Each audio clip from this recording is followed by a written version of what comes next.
Which of the following constitutes a food chain. अब food chain में देखो क्या क्या होता है, प्रोड्यूसर होता है, कंज्यूमर भी होता है, दोनों होता है। पहला फूड चेन देख लेते हैं, ग्रास प्रोड्यूसर है, वीट प्रोड्यूसर है, मैंगो प्रोड्यूसर है। इसमें कंज्यूमर है ही नहीं, कोई खाने वाला है ही नहीं, इसे प्रोड्यूस कर रहा है, तो this can not be a food chain, सब प्रोड्यूसर है।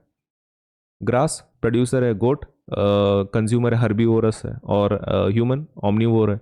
हाँ ये पॉसिबल है, घास को बकरी खाएगी, बकरी को ह्यूमन खाएगा, दिस इज अ पॉसिबिलिटी, तो ये फूड चेन इसमें बन सकती है। आगे गोट, काउ एंड एलिफेंट। गोट क्या है? गोट बेसिकली हर्बीवोर है, राइट। काउ भी हर्बीवोर है, एंड एलिफेंट, एलिफेंट भी हर्बीवोर है। अब प्रॉब्लम यह है कि इसमें कोई प्रोड्यूसर ही नहीं है। ओके तो यहाँ पे एक थोड़ा सा प्रॉब्लम है, देखो इसमें क्या हो रहा है ना कि आपका जो ये है गोट है, काऊ है, तो एलिफेंट, तो ऑल ऑफ दीज मेन चीज़ वही है कि इसमें प्रोड्यूसर है ही नहीं, there is no producer at all, plant ही नहीं है, तो दैट मीन्स ये भी एक फूड चेन नहीं हो सकती। लास्ट वाला देख लेते हैं, ग्रास, फिश एंड गोट, तो तीन है, तो ग्रास, फिश, गोट। अब ग्रास क्या है?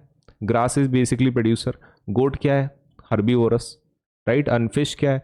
ये देखो फिश में ना, फिश अलग अलग ट्रॉपिक लेवल्स में आती है। हाँ फिश को हम लोग हर्बीवोर भी नहीं बोल सकते, कार्निवोर भी नहीं बोल सकते, ओमनीवोर भी नहीं बोल सकते, क्योंकि तीनों टाइप के फिश होते हैं, मतलब हर्बीवोरस भी होते हैं, कार्निवोर भी होते हैं, ओमनीवोर भी होते हैं फिश। तो फिश में तीनों कैटेगरीज अवेलेबल हैं।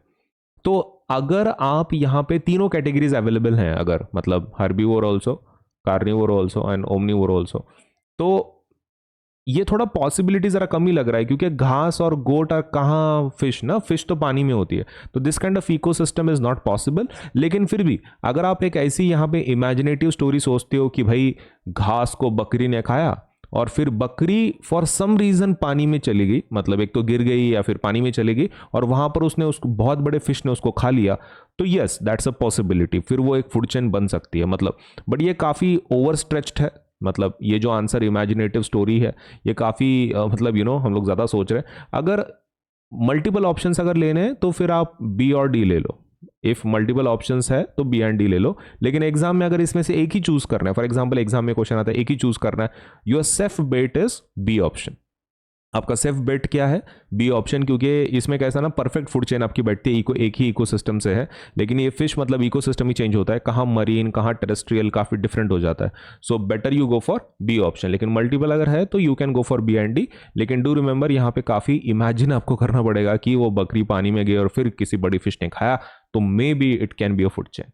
इसके अलावा ये आंसर हमारा कंप्लीट है।